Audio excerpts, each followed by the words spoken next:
Miloša Janoša, tata. Ovo je Luka, ovo je Velja i ovo je Mičko.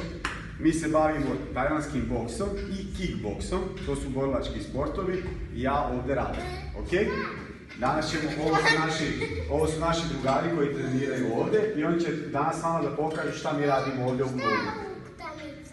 Da. Šta? Utakmica. Sad ćete vidite. Je ok?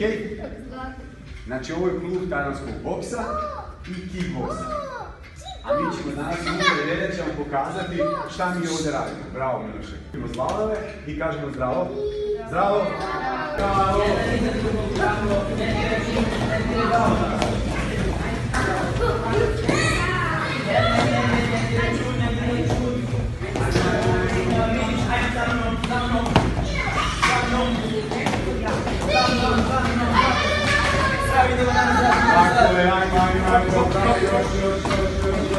Idemo, za mnom.